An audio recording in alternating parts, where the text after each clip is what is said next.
Good evening, elected members, staff members, members of the public, and welcome along to this agenda briefing. For those who haven't attended these before, these are an informal, semi-informal session, a chance for the elected members to go through the agenda for next week. There'll be no decision making tonight, but an opportunity to ask questions and work our way through the agenda and to get better informed for next week. We do have our CEO on leave, and our acting CEO, Karen, is joining me up here, and Councillor Steele is an apology. I have not received any declarations of interest, councillors. Is there any for tonight's meeting? That's Actually, Mr. Mayor, I've just realised I should do a proximity interest for Austral Parade, maybe. okay. Only because obviously my partner has commercial property on Austral Sure. Parade. Sure, I think that was item 10 for tonight. Yeah. Or if you can fill that out when we Yeah, get I'm to that, filling we'll it make out note of now, it. sir. Thank you. And councillors, we do have a deputation on item. This number's not on there. Oh, 1041, sorry, from Ms. Canella Hope. And we will get, when we get to that item, we'll get you up. Thank you, Canella. So, councillors, working our way through the agenda for this evening, we have agenda item 10.2.1, CEO KPIs. Any questions on these? Thank you. 10.3.1 is the corporate business plan.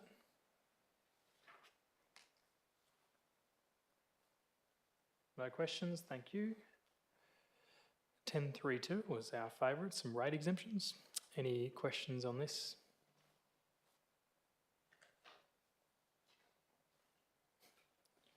Thank you. 10.3.3 is the bushfire local laws.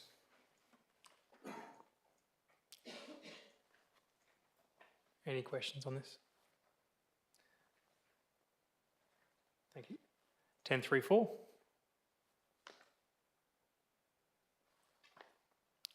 All okay? Thank you. 10.4.1. This was the one, so you this was the one you were looking to declare a proximal interest, Councillor Steck? In actual fact, it's quite considerably away, so I think it's more or less just as Partial? partial. No problems, Yeah. just stay in the room. Thank you. No worries, thank you. And Canella, we'll ask you to come up to the podium there and make your deputation. Yeah, and there's 10 minutes, Canella. Okay, I don't think I'll need that long. Good evening, councillors and staff, and thank you for the opportunity to present. Can you hear me okay? My name is Canella Hope and I'm a planning consultant. I've been appointed by Andrew Harris, who's the owner of the Parade Hotel, to assist him in this matter.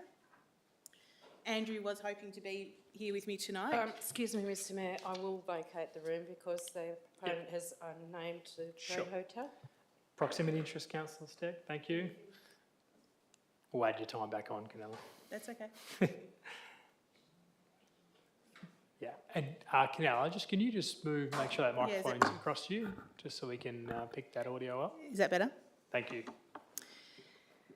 My client Andrew was hoping to be here with me tonight, but unfortunately he's been called away at the last minute with his family, but he did want me to say that if he could have been here, he would have.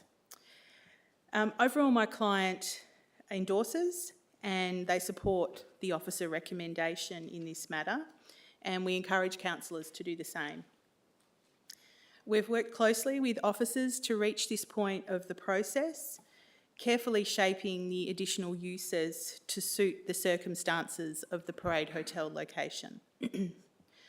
My client also agrees with the extra new condition that officers have proposed against the hotel use, and this effectively limits the hotel bar component from expanding or shifting onto the car park land. My client is comfortable with that. We have been reassured that this is not going to cut off potential for other components of hotel use. You'd understand hotel is a broad encompassing land use, so things such as accommodation, Not that it's proposed, the bottle shop or the car park to be adjusted or changed in the future. We appreciate that that's not impacted.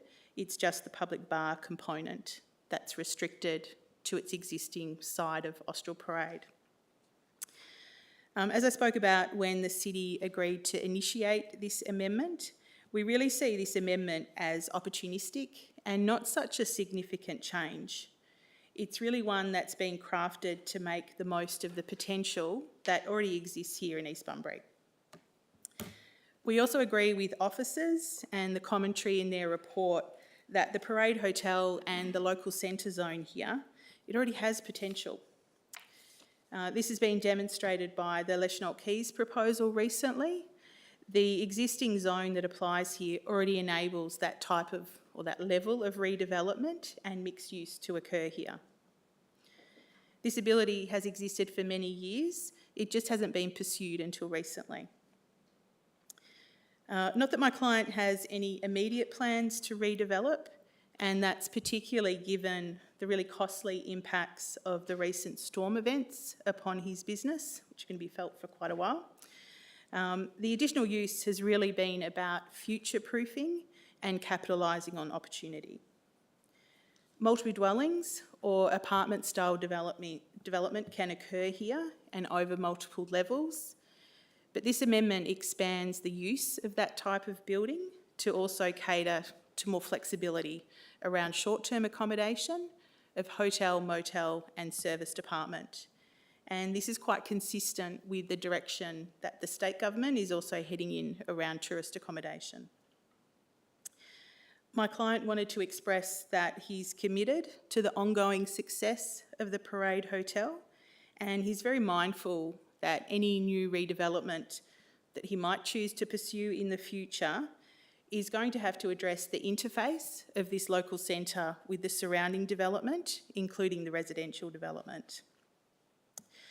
I'll leave it there, but I just wanted to reiterate in closing that this really is a proactive amendment and we encourage councillors to support it.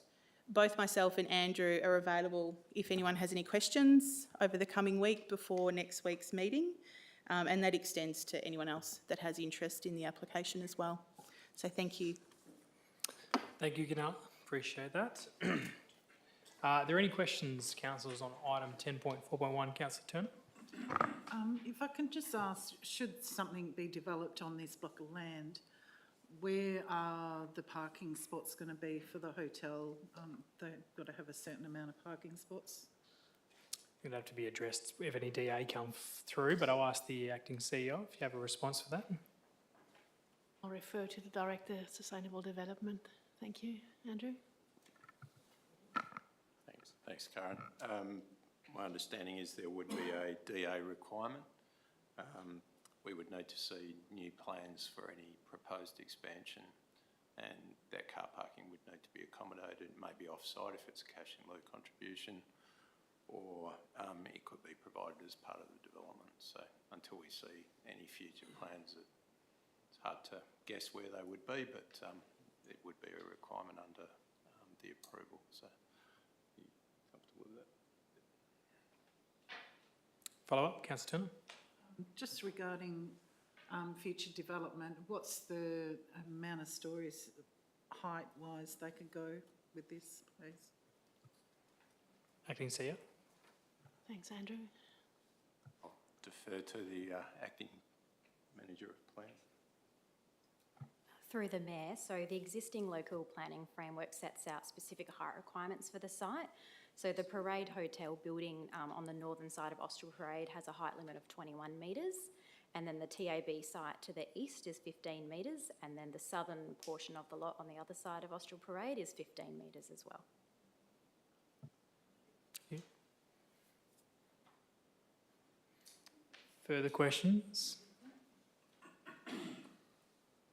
Thank you. We'll deal with that item next week. Can somebody get Councillor Steck for me? Thank you, Councillor Ramesh.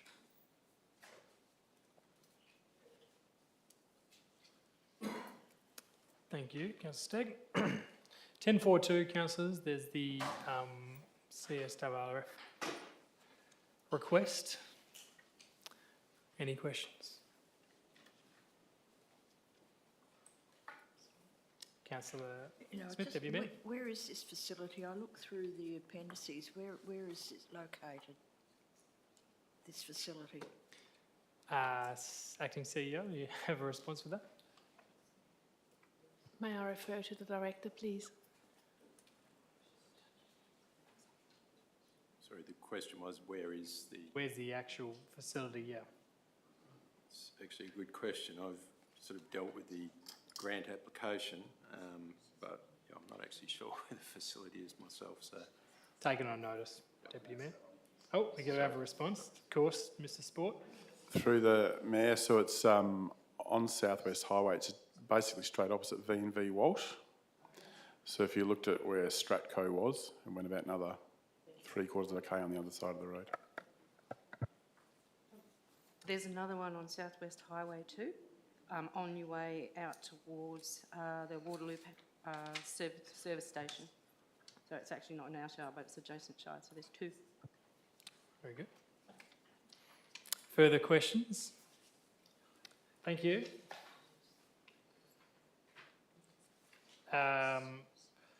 Councillors, this is item 10.5.1. It does have a confidential attachment there, so if there's any questions around the actual report, we'll have to go behind closed doors. We do have another closed doors item, so if we need to come back to this, we can as well. But was there any general questions about this item? Councillor Ramesh? Just with the rating of the other contestant, everything says not applicable. Mhm. We don't know what the rating measures are used, but we just got a final rating scale at the end, how the decision is reached. So maybe just... Yeah, look, Councillor Ramesh, because you're maybe talking about that report, we do have another confidential report at the end of this agenda, so we might just, rather than going behind closed doors now, we might just hold that over and we'll ask that question at the end when we go behind closed doors at the end of the meeting. Any other questions on this? Thank you. So 10.5.2, councillors, as was suggested at the working group the other day, we are now going to formally request any elected members as part of that working group. Are there any questions on this? Councillor Turner? Okay. Councillor Stepp? Oh, sorry, we'll deal with that next week, sorry. But if you're indicating expression of interest, to help that matters are probably councillors is probably just sending through to the minute taker or to somebody, just so we've got a formalisation for next week if you are interested. Don't have to, obviously we can take them from the floor, but it might make things easier for the Deputy Mayor to deal with next week. Any other questions on this item? Thank you. And there's a couple of motions on notice here, councillors, so we'll obviously deal with them next week, but I'll probably just see if there's any questions on them, either item as well. 12.1, first of all, Councillor Turner. I know this is just an advocacy piece, but what sort of financial implications would we likely receive with a change in rate? Well, I think this particular charge is fully funded by the state government, so if they were to increase their limit, obviously the state would do that, so it wouldn't be any burden on the city itself, but it's acting CEO, is that your understanding as well? Yes, I can confirm. Thank you. Any other questions on 12.1? Councillor Ramesh? Just what does the other councils do with such writing letter to the state government? Is it a normal process? Everybody writes to the state government, each council? No, different councils have different advocacy piece, so sometimes it may, and that may obviously can be discussed next week, and whether or not there's the opportunity, and I think it does, I don't know where is your final recommendation there, Councillor Cassab? I know there is obviously the opportunity to do it through the Walga zone as well. I'm sorry, I can't see the actual motion there anyway, but I think it is just writing directly to the state, but there's sometimes maybe a conversation to go, if you want a little bit more oomph, you can request the zone raise it as a zone matter.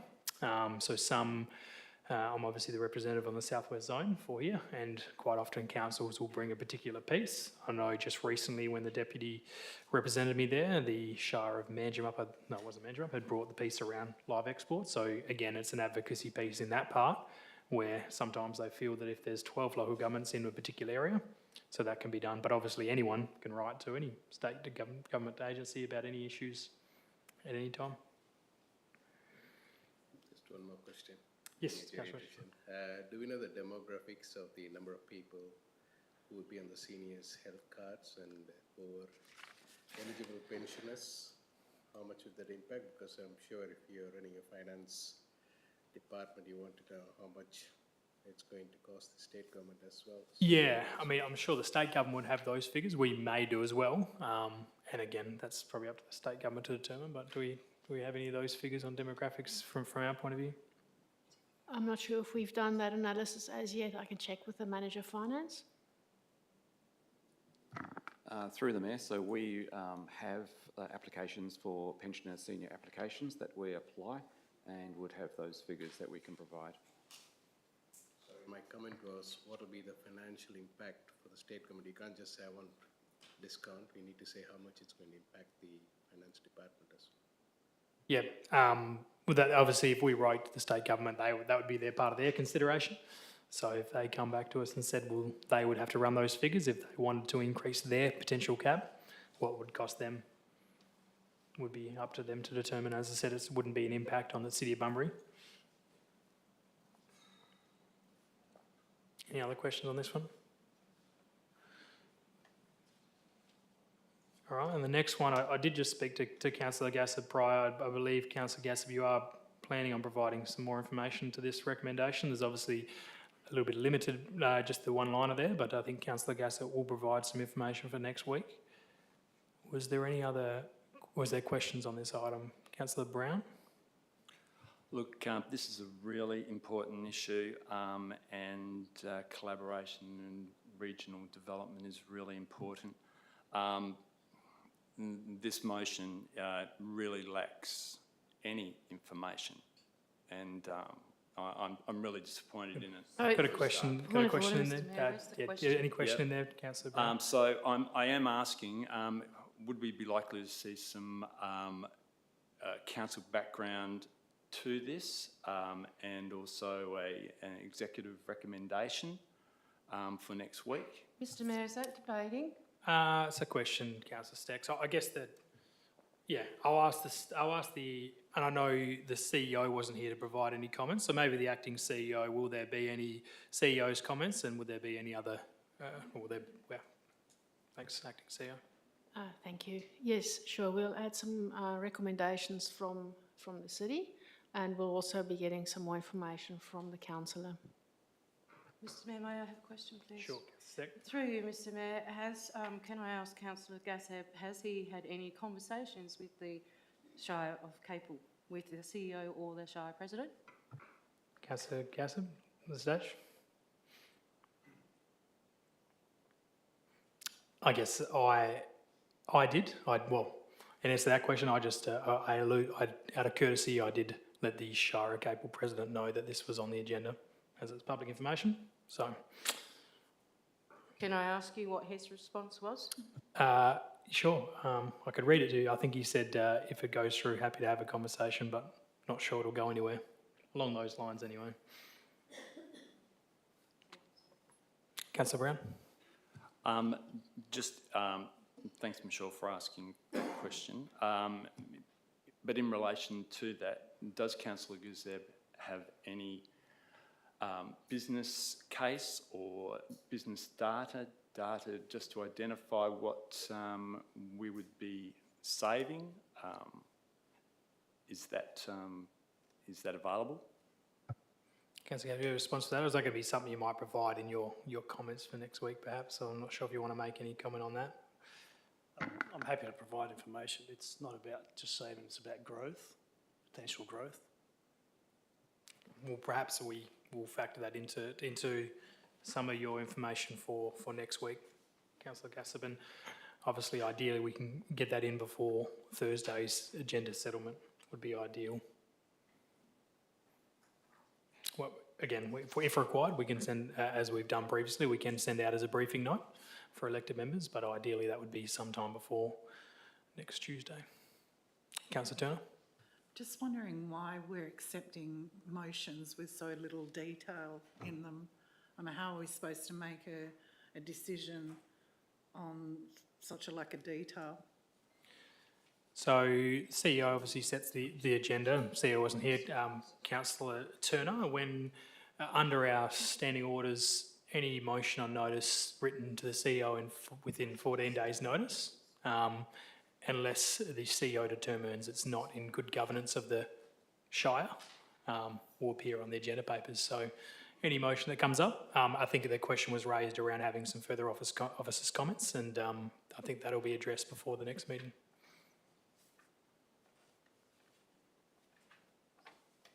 Any further questions on this item? Thank you. Before we just go behind for the closed items, I think there was one question from Councillor Gassam, just asked me beforehand, which I gave him the opportunity to ask at this point, at item 13. Councillor Gassam. Sure, thank you, Mr Mayor. Just wanted to see if we can acknowledge it is Homelessness Week, and just inform the community that our Director of Sustainable Developments has hit the ground running and looking at getting councillors together to talk about the Homelessness Working Group, Homelessness and Housing Solutions Working Group, and maybe it would help awareness in the community of people who are interested, and there are people interested in joining the committee, the working group. Sure.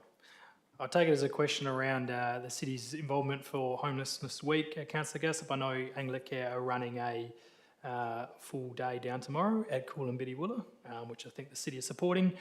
And in terms of other questions around the Homelessness Working Group, I know that the members on this council will be convening a meeting very shortly to start those conversations around. There was two different wordings in the recommendation. One said advertising for community members and one said selecting community members. So I think just getting some clarity for the members, well, not selecting isn't the correct word, but just getting that committee together to determine those next steps of how they're going to proceed with community members. So Councillor Gassam, that'll be convened very shortly and some information back at a council meeting very soon.